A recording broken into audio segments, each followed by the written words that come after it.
You're listening to the AFTERBUZZ TV network, now the largest new media platform on the web, and your #1 source for after-show entertainment. Very good, Keith Johnson.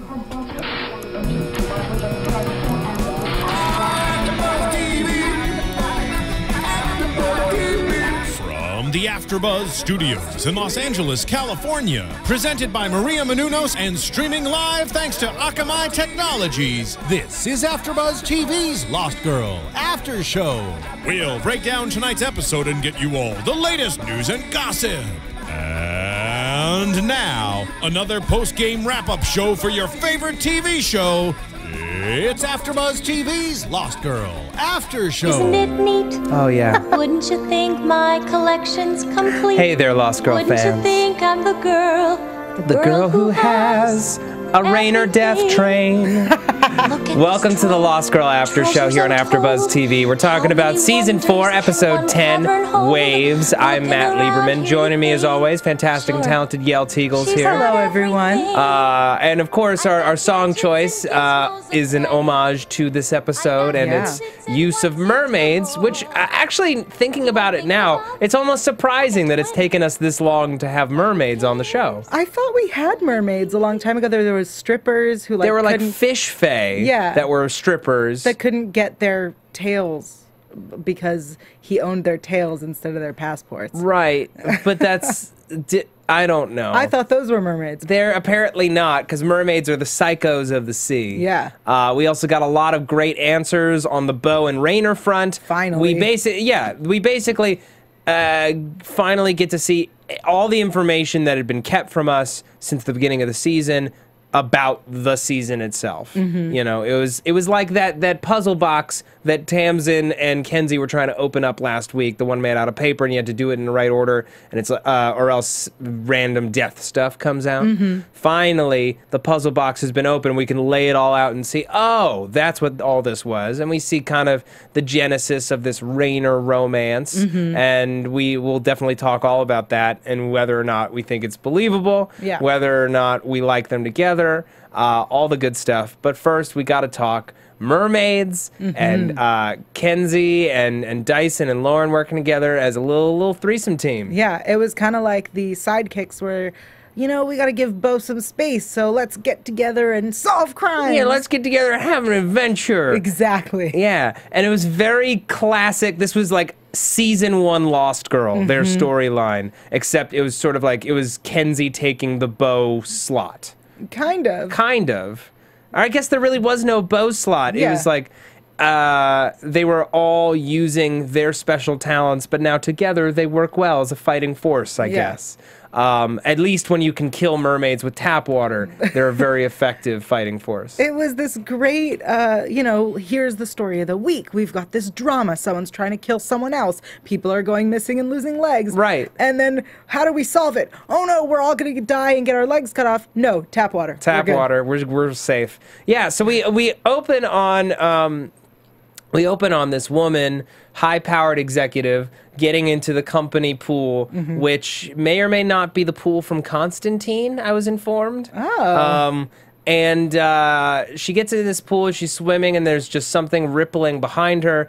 And then I feel like we saw more of her legs as she's like coming out of the pool, and then we cut, and then she's got less legs than she had. Yes. You know, like Movie magic. Movie magic. But her legs have been chopped off. She didn't bleed out because she's a fae, and I guess that's why. Okay. Yeah. Because somehow her brother doesn't even know that she's had her legs taken from her. Right. Whereas she was bleeding all over the floor of this company pool, all over the room. They're a big company. You can assume that the cleaning staff came and took care of it. Right. But I feel like someone would have known about that.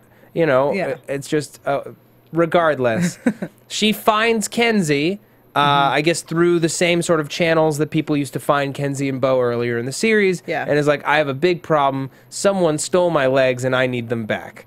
Lost Girl. We're in it. Yeah. And she ropes in the Wonder Twins, Dyson and Lauren, who just continue to get chummier and chummier. Yeah. Dare I say, wedding bells. Not really. We but should start calling them Lyson. Lyson? Yeah. I'm down with it. Or I was going to say Boren. No, Doran would be it.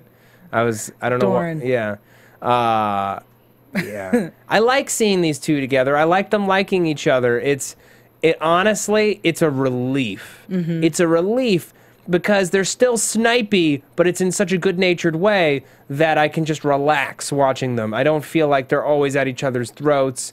I'm tired of hatred. You know, at this point, it kind of like, you know, how Raynor's talking about we should all be banding together instead of fighting each other. It's the same way with these two. I like seeing them together, not fighting, working towards a common goal. You know, they're the only people who understand what it's like to date Beau and to be in love with Beau and the frustration that's coming from this. They've been locked out of the apartment. That part I didn't quite understand. Yeah, I think Beau said, hey, Raynor and I need some time to do what I do. Right. Go elsewhere. Which is not very Beau-like. Usually she doesn't mind if people are around while she does what she does. Yeah. So, yeah. And she doesn't mind other people's opinions. She's just going to do things anyway. But she's deeply hurt that no one wants her to be with this guy who seemingly kidnapped her and was potentially a very bad guy. Right. How dare her girlfriend and ex-boyfriend and best friend who has been searching for her, how dare they dislike this man who kidnapped her? Right. You know, and we can get on Beau for that, and we'll be talking about it later in the show. But they need to fill their time and get rid of this excess energy. Yeah. Instead of just like pacing around Dyson's boxing gym apartment, waiting for the phone to ring. Yes. So they take a case. They take a case at Alaria Technology, which, oddly enough, another sci-fi series, Helix, has the Alaria Corporation. Do they? Spelled differently, but still Alaria. And they're working on the biggest mobile release since the iPhone, as she calls someone on an iPhone. Yeah. Yeah. And Dyson and Kenzi go undercover, and they accidentally switch jobs. So Dyson is the lowly male guy, which honestly made more sense. He was the male guy. She was the foxy executive. Right. I like that. And I see you're wearing your red suit in honor of her foxy red suit. I'm glad you caught that. How could I not? It's bright red. I'm subtle is what it is. Yes. And, you know, I loved this whole sequence. I like seeing Dyson put upon, and I like seeing Kenzi having more power than she deserves. And he's wandering around. He's passing out mail. He goes to this one executive, his assistant, to try to drop off some mail. Darren, I think is the name. Darren Clare is the head of Darren Clare. product development, and the assistant is Tad. Tad, who's... he's his assistant. Yep. Kenzi called him. Very fitting moniker. Very sassy. He's like, aren't you a little, like, unkempt for an office environment? And Dyson's like, aren't you food for me because I'm a wolf? Oh, is that what he said? That's exactly what he said. I think what's great is that up until he got to Tad's desk, every woman in the office had been staring at him as he walked by. Well, no shit. The man is foxy. He's sculpted from clay. Is he? Botticelli painting. No, Botticelli painted women. But still, if Botticelli painted men, he would paint Mr. Dyson. Yes. And he's not getting anywhere with Darren Clare's assistant. So he goes down to the company pool, and it's a saltwater pool, and he fishes out what is seemingly a pearl from the water filter. Yep. And it's actually a salt deposit, which can only mean one thing. Oh, crap. Mermaids. The worst. Who apparently sunk his ship, his and Trick's ship, on their way to America, or on their way to the New World. To the colonies. Yeah, to the colonies. Mermaids and mermen alike destroyed their boat because they're psychotic savages. Right. Who also apparently have a run spring of sorts. Which is awesome. Yeah, that's a great conceit for a mermaid. Yeah. They have a walking. Walking. Yeah. Yes. Well, they've got a walk. Yeah, where they go and they walk wherever they want. They walk around the entire world. You know. They have legs for a year. Yeah. And then I guess what's amusing about it is that they have the choice to come back or not. Except that if you don't come back, you don't get to keep your legs. Yeah. So it's I don't not understand. really It's the not really same. a choice. It's more of an imposition. Yeah. But Darren has found a way to make his walking permanent, as did his sister, who was the woman who got her legs cut off at the top of the episode. Diana. Yeah, big old surprise and double cross.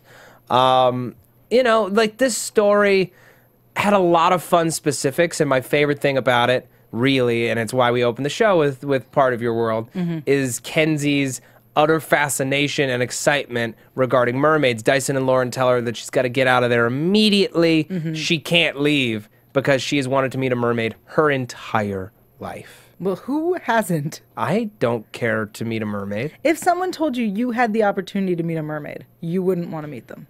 I mean, I guess if it was painless like that, but I'm not jumping out of my seat like, there's a mermaid down the street. Let's go have our clams signed.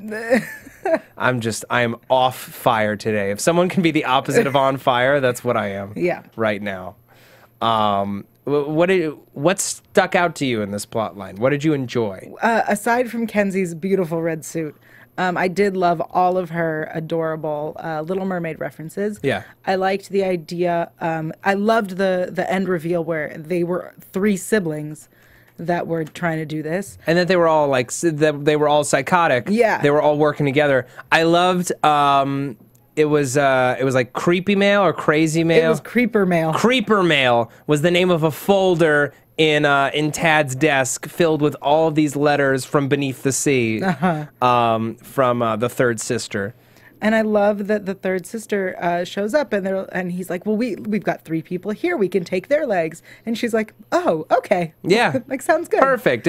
She immediately abandons her whole thought of like, let's have the whole family together in the ocean. Yeah. She's like, great, I'll take that life. Yeah. Let's do it. You know, and hey, they're all getting leg upgrades. They take their legs. I mean, Kenzi legs, Lauren legs, proper. Wolf legs. Yeah, wolf legs. Seriously. Think about the vertical leap he would be able to achieve with wolf legs. He went from not being able to be out of the water to being able to take that leap. Exactly. Amazing. Amazing. It's truly a testament to the power of the Fae spirit. Yeah. Yeah. And then, of course, how do we solve the problem? This amazing storyline with a twist, and everyone's gonna die. Right. We get a shot of this plant dying in fresh water. So she sprays them with fresh water. Lauren sprays them for the best. and hopes for the best. And apparently they just straight up dissolve into sea foam. Yep. Because that's a thing. Yep. What is this? What is this story? What's happening? Why are we doing this to mermaids? All they wanted was to walk on land, and now we are treating them like cattle made of dust, apparently. Or they're all wicked witches. Was the wicked witch a mermaid? Obviously. Obviously. It makes sense. It also makes sense as to why she's green. Yeah. She's stained with algae. That's what I Yes. was thinking. Great. Okay, I want to talk really quickly about iTunes. A reminder to everyone, we have put out a challenge to you, the Lost Girl AfterBuzz TV listenership, the fan base. You know, we here at AfterBuzz TV, I say it every week, we put out over 70 hours of quality, free content a week. It's a crazy, huge undertaking. And, you know, being part of this community, I'm so proud that we have so many amazing fans, and being part of this community means, you know, helping support the community if you can. You know, we give you all this great entertainment for free. What could you do to help us back? Go to iTunes, rate, review the show. It really does raise the collective water level for everyone here at the network. It makes it easier for us to get sponsors and for us to grow and thrive as the years go on. Now, we issued a challenge. Yeah, we did. To our fan base. To rate and review, did we say 25? Or how many did we say? We said 10. We said 10. 10 reviews. Not even just ratings. 10 reviews of the show. And we will do our very best to get Ksenia Solo on the show. For the finale. For the finale, which is only 3 weeks away. Yeah. Yeah. And we're very excited about this, and I have it on good authority that, you know, like, it's not impossible. Yeah. This isn't a pipe dream. We're not trying to trick you.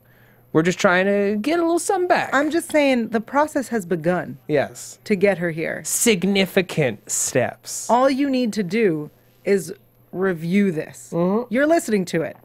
I honestly don't care if it's gibberish, if it's 5-star gibberish. But 5-star gibberish. yeah, I will read the 5-star gibberish right here on the show. I would like to see that, so someone please do it. Please do. Okay. Before we move Before on, we move on. do we have a message from Maria?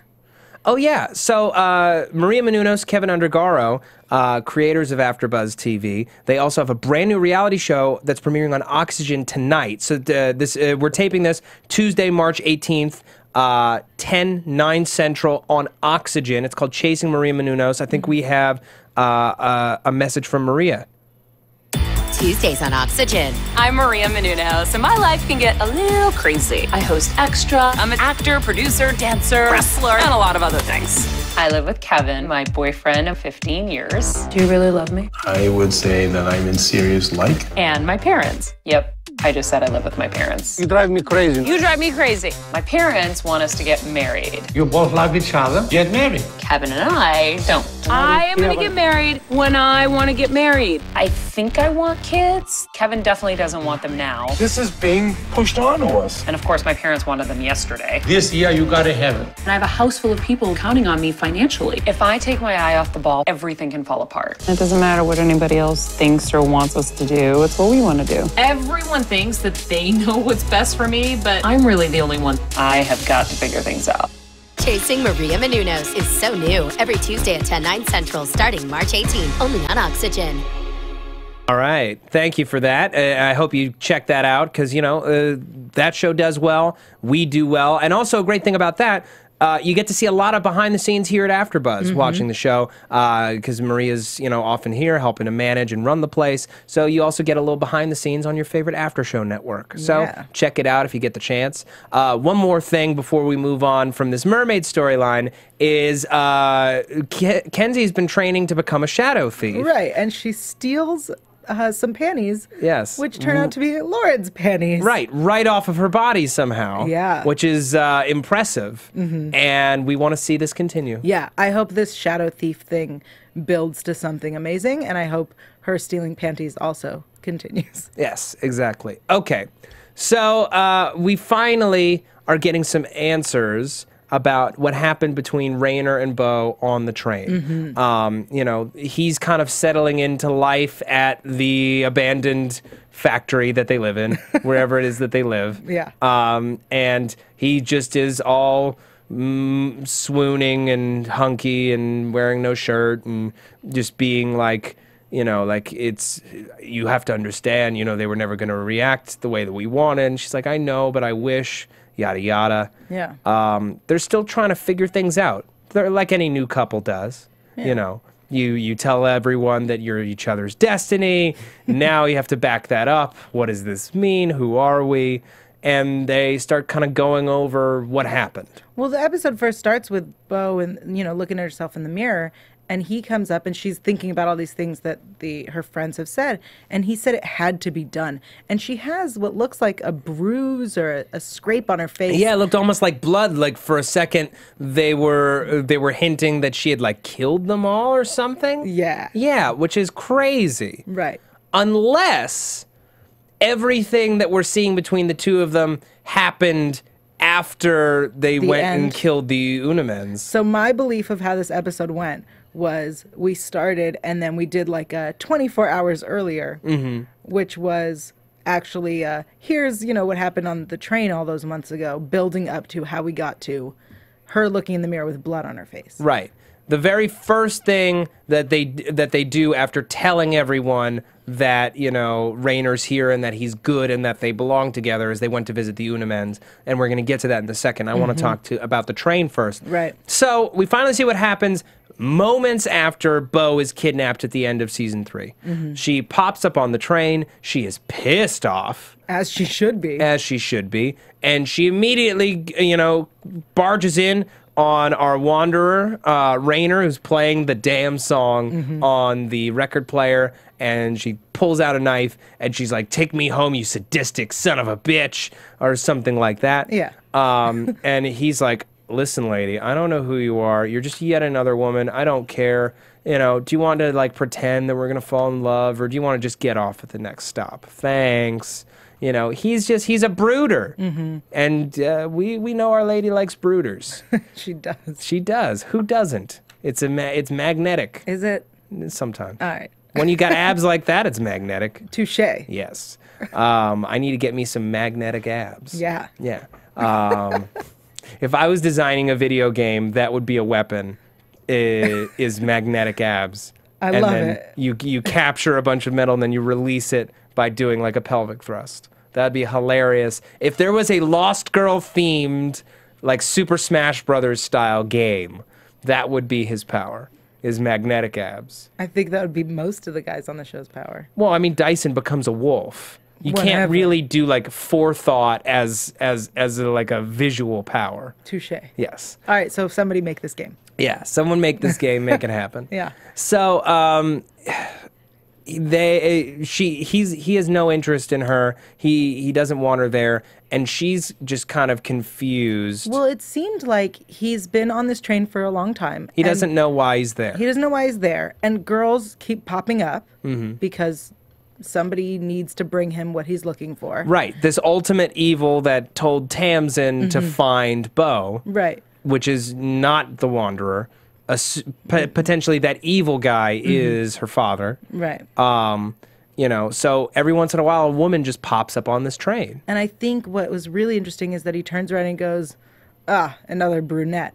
And so I took that to mean that he's been waiting for whatever he needs to help him get off the train. Yeah. And so it's been so long that he no longer thinks that she even exists at all.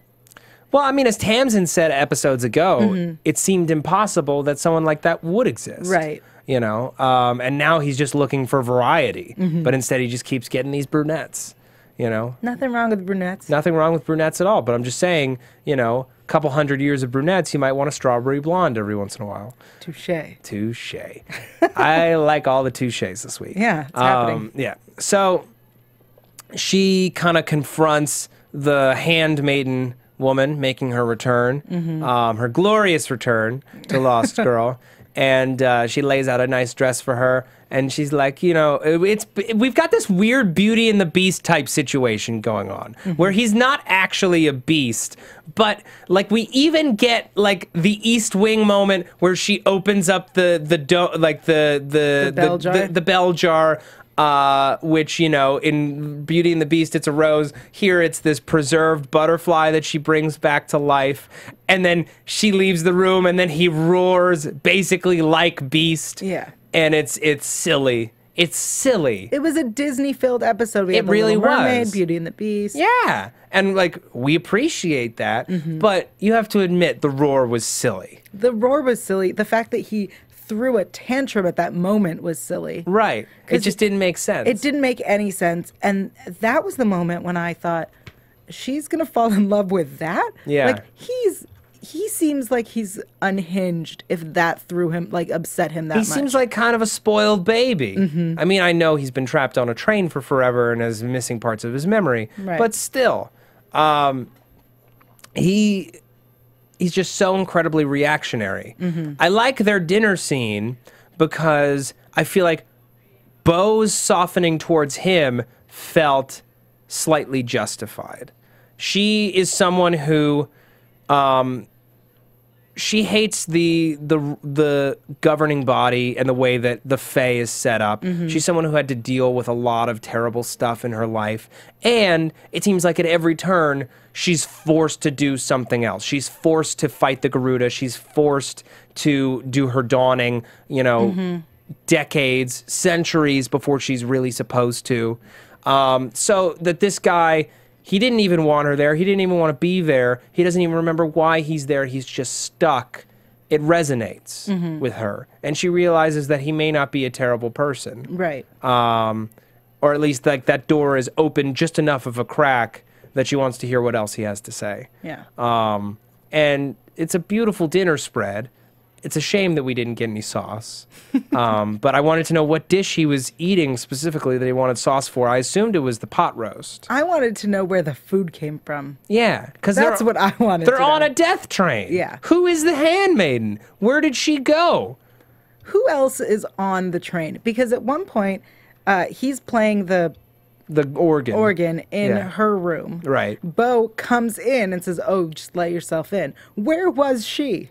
She was somewhere else on the train? Yeah, what else is on that train? That's what I want to know. She was in the dining room or in the front car. It seems like there's only 3 cars. That's all we've seen. His room, her room, and the dining car. Yeah. So she was in the dining car eating his plate of food. She took. Yeah, she's like, I'll take my food to go. Grabs his plate. And he's like, what the hell? Who are you?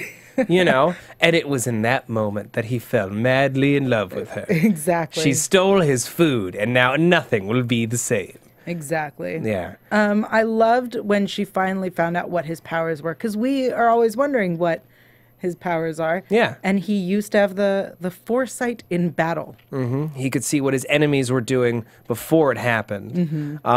Which makes me wonder, did he foresee Trick using his Blood King powers to lock him away on this train and just like couldn't get there in time, or what? It's possible that he saw it and he couldn't, there's nothing you could do about it. Yeah. I thought it was really interesting. He was explaining how he fought the battle to end Light and Dark, and he was fighting against the treacherous king. The Blood King! And Bo just didn't put it together? Yeah. I mean, I was waiting for the moment where he either said Blood King or she was like, Blood King? Right. You know, so that she could be like, I'm his granddaughter. So we could see his reaction to that. Yeah. Because I feel like that's like the one key moment that we didn't get to see that would help us determine his motivations here. Because it's not just chance that he's winding up with the granddaughter of the man who locked him away. I feel like that is something. I feel like that is what Trick knew would happen, and that's why he didn't want him on this plane.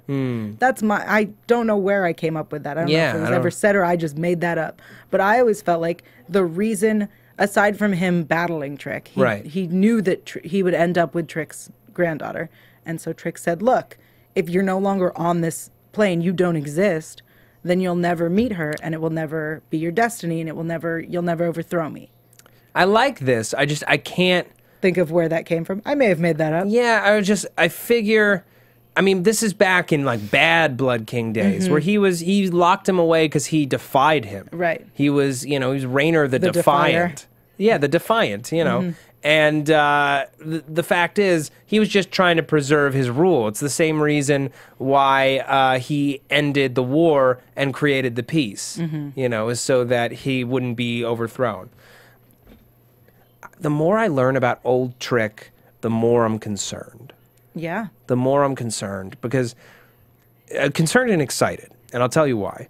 Because we have this whole sequence with the Unamens that we're going to get into, and the world of the show is poised to become progressively darker and plunge the entire Fae world into open revolt or rebellion or war, which would make it far more interesting than just like normal Fae world. I want to see what is the apocalyptic situation that this seed that's now in play could produce that would require everyone to like go into hiding and fight the good fight, creating this big arc for the last few seasons of the show. It's the 4th season. Traditionally, a successful show, if they're going to go a full 7 or 8 or even longer, 4 is kind of the turning point. It's the opportunity to put in motion a major change that will rock the foundations of the series and cause us to have a very different trajectory. And I feel like we've been put in a position where we have the potential for something really outrageous and phenomenal to shake up the show's DNA, and I'm worried that we're not going to go there. I see what you're saying. I think you're right. Okay. I think this season itself has been so different, has been, as we've said, the best season. Yes. as Jay Firestone has said, you take Lost Girl, what you know about Lost Girl, and turn it on your head. That's what this season was. And I think that then it's going to shake everything up.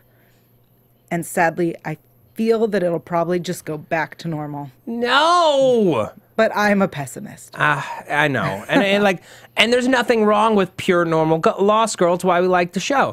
I just think there's an opportunity, because I never saw the Unamens being taken out this early, ever, in any of my predictions of this show. Never, ever. I always assumed we would build to a rousing climax where we fought against the Unamens, and now they're all gone. They're all gone. You know, before we get into that fight, though, one last thing I want to bring up on the train is after Bo and Raynor fall for each other, and they have this kiss, and they're like, what are we doing? Time passes. We don't know how much time. Time moves differently there. Yes. But they come up with this whole plot. She's obviously spent a lot of time on this train, because, like, crows have come and gone. They bottled up a crow. Hugin. They bottled up Hugin. They met the opera singer. They met the opera singer. You know, she's laid out all of these things. And I guess really the big thing is just seeing that it was all Bo's idea. That she felt so strongly about this guy, based on who he was on the train, without his memories, without his powers, that she was willing to do whatever it took to get him free. Which is classic Bo. You know, she feels so deeply, and she is so altruistic, and she'll do whatever it takes to help the people she cares about. Which is great to see, but it's just kind of like frustrating as a viewer, because it's like, man, I wish she had a less convoluted way to make all this happen, so we could have gotten these answers earlier. Well, I think it was a really interesting, and I said it before that I really liked how they were doing that this season, that little clues were coming back, and I love seeing her plan it out. That was really exciting. And I love when she says to him, she says, if there's one thing that I know, I would never in a million years align myself with the dark. I will move heaven and earth to figure out how that happened, which will bring me back to you. Aww. That is... She just summed up the entire season. Exactly, in a sentence, which is beautiful. And then I love this next moment where he's like, what if I'm a monster? And then she says, and she rubs his face. She's like, oh, honey, I'll kill you myself. And I'm like, okay, that's why we like her. Yeah. Yeah. And I hope that she does, because he's totally going to wind up being corrupt. I hope not. But, I mean, let's talk about what are the odds here that he's completely on the level. The problem is that if he's not a monster, that means that Trick is a monster. Right. That's how it's going to end up balancing out. One of them has to be the monster. They can't both be right. Or the ancient evil that campaigned so hard to get Bo on the train in the first place. The person who hired Tamsin in the first place. This may have been one long, you know, centuries-long plot to see the Unamens murdered and have this, what kind of seed is it? It was, the origin seed. The origin seed.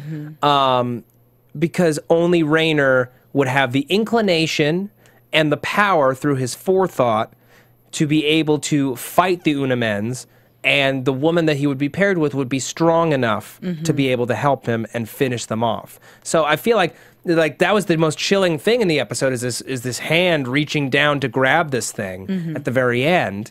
And I'm wondering if it's that same person. So you're thinking that neither Raynor nor Trick are the monster. They will end up working together against this third evil. I feel like we have all been manipulated by this grand master evil in the shadows person who has been waiting centuries and centuries and centuries for the light and dark to be overthrown so that he can seize all of the power for himself. That's what I'm thinking. Interesting. And potentially very cool. Yeah. You know, epic fight scenes ahead. That would be nice. I want to see some choreographed fight scenes. I don't want to see all of the Unamens lying slain on the ground, and we don't get to see any of the fighting. Well, let's get to the Unamens. Let's get to them.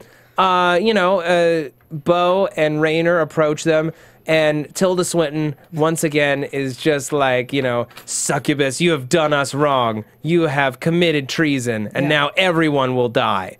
Which, I was like, great, great. Huge conflict, huge stakes. Everyone's at risk. We're all going underground.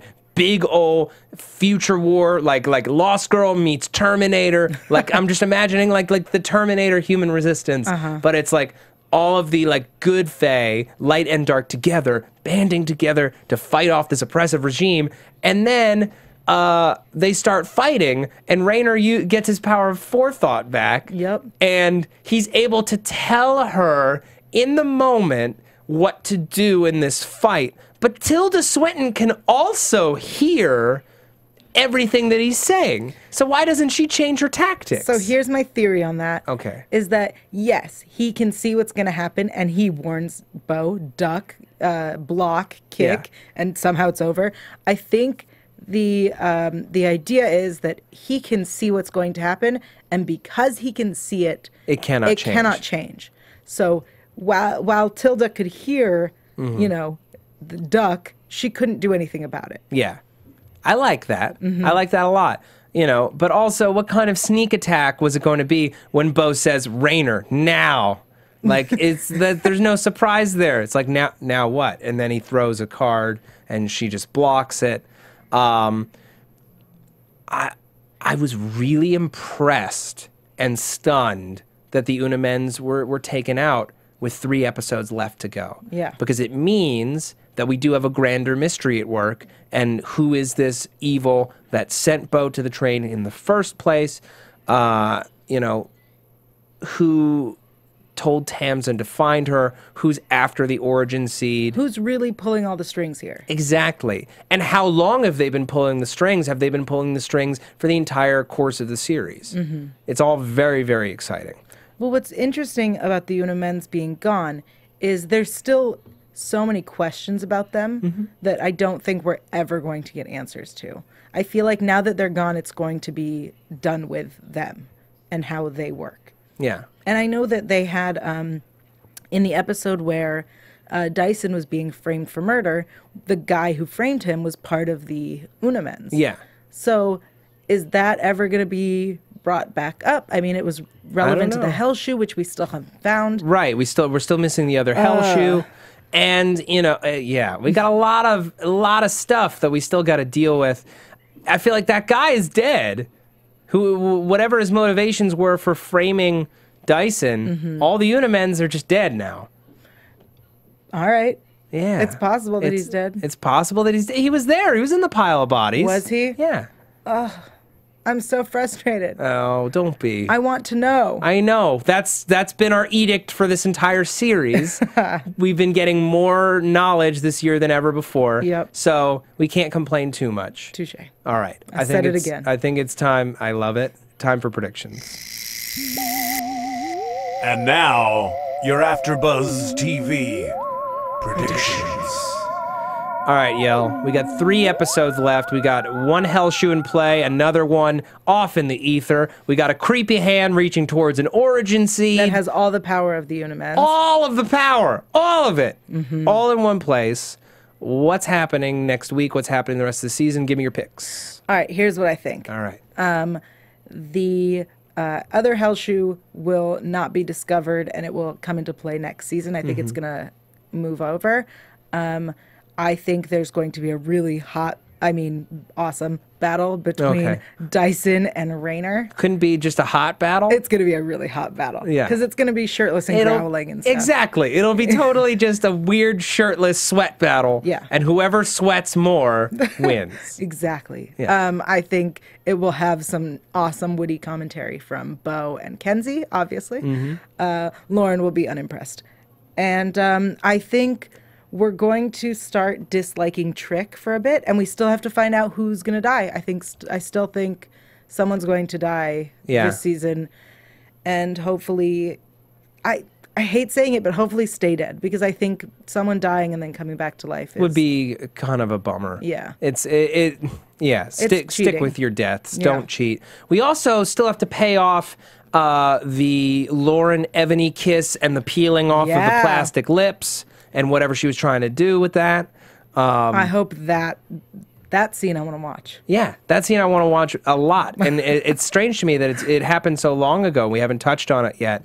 I also still want to see what's happening with this brewing partnership between Dyson and Lauren. I still maintain, I mean, until we flat out say Lauren is not and will not ever be interested in men, I still have hope. I still have hope that this triumvirate scenario will work out. And also, I mean, she doesn't have to be attracted to Dyson to be able to share Beau with him and build a life together with the two of them. I just think that there's a poetry to it that cannot be denied. However, now she's got this soulmate. Who knows?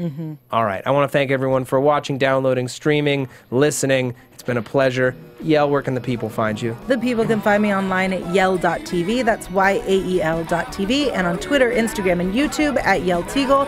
That's YAELTYGIEL. Check out Yael.tv for awesome interviews with the cast of Lost Girl. All right, great. And if you want to find me on Twitter, you can find me at Matt Lieberman, MATTLIEBERMAN. I'm starting a new job this week. I'm an on-air correspondent over at SourceFed. They do an amazing job online internet news and fun and comedy and gossip. I should have my first video posted on youtube.com/SourceFed Thursday or Friday. Keep your eyes peeled for that. I appreciate your support. Thank you, everybody, and we'll see you next week. From executive producers Maria Menounos, Kevin Undergaro, Phil Svitek, and the entire AfterBuzz TV staff, we would like to thank you for listening to the AfterBuzz TV network. To watch or listen to other after shows and post comments or questions, be sure to visit AfterBuzzTV.com. I'm Sir Richard Wentworth, and this has been a presentation of AfterBuzz TV. Buzz you later. The views expressed herein are those of the hosts only and do not necessarily reflect the views of AfterBuzz TV or its owners or principals. Thank you for watching AfterBuzz TV on YouTube. For more of your favorite after shows and interviews, subscribe to our channel here, and be sure to share your opinion on the episode in the comment section below here. We'd love to see what you guys are buzzing about. Thanks again. Buzz you later.